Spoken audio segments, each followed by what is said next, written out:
et à mon nom personnel, je voudrais vous souhaiter à tous et à toutes la bienvenue dans cette somptueuse salle du Sawan Hotel. Douala, la capitale économique du Cameroun, accueille pendant 2 jours le colloque international sur les indications géographiques. La cérémonie d'ouverture du dit colloque a eu lieu ce 17 avril 2024 sous la présidence du ministre camerounais des Mines, de l'Industrie et du Développement technologique, Fou Calistius Dientry. L'environnement international se caractérise entre autres par la nécessité de conquérir le marché, de soutenir son développement économique face à une concurrence rude où les produits de commodités parfois mieux structurés ravissent le marché. Dans ce contexte, il incombe aux États africains de mettre en œuvre un mécanisme adapté et adéquat leur permettant de bénéficier et de jouir des bienfaits de la propriété intellectuelle.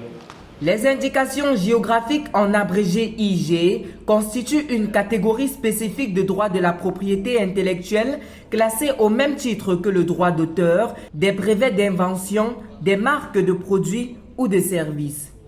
Une indication géographique désigne un produit qui est lié à un terroir, un produit qui est lié au savoir-faire ou aux traditions d'une communauté locale. Un outil qui a déjà fait ses preuves en Europe et ailleurs dans le monde, et qui a commencé à le faire aussi en Afrique, comme nous allons en discuter aujourd'hui. C'est un outil de promotion et de valorisation des produits de qualité.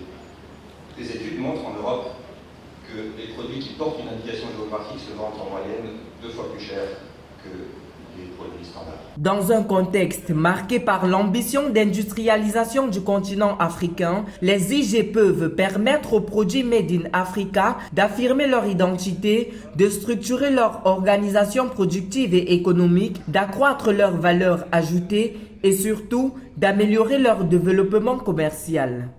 Judicieusement exploitées, les indications géographiques constituent un véritable outil de commerce et de développement territorial qui confère un avantage compétitif aux produits qui en sont l'objet. Au-delà de l'aspect économique, les IG mettent un accent pointu sur le développement humain et durable.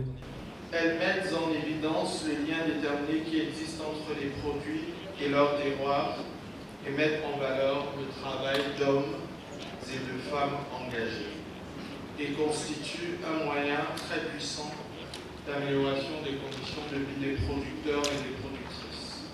Enfin, les IG portent au-delà de cette dimension sociale une dimension de durabilité environnementale puisque la pérennisation des produits sous IG nécessite le maintien des ressources et du capital naturel des zones géographiques concernées.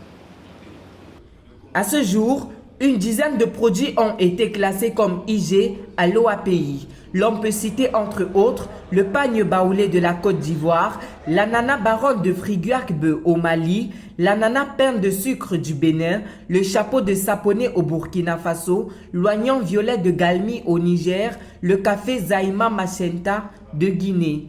Le Cameroun, pays hôte de ce colloque, a reçu les félicitations du directeur général de l'OAPI, Denis Bokusu, pour son engagement à faire valoir ses produits locaux, ce qui a abouti en 2014 dans le cadre du projet dénommé PAMPIC 1, financé par l'Agence française de développement, à la labellisation du poivre blanc de Penja et du miel blanc d'Oku.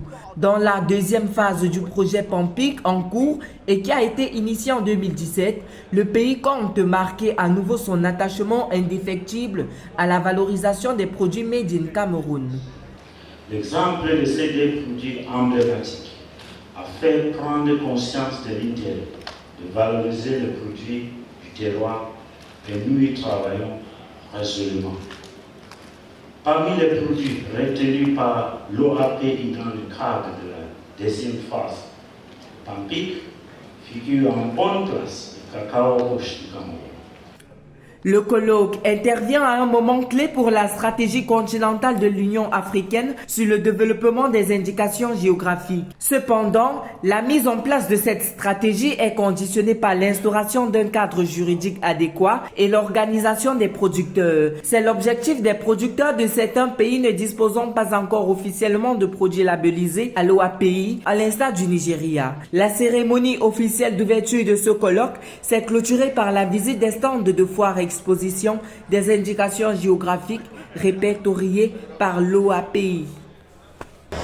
Nous sommes ici sur le site de la foire exposition qui se déroule en marge du colloque sur la promotion des indications géographiques organisé par l'OAPI.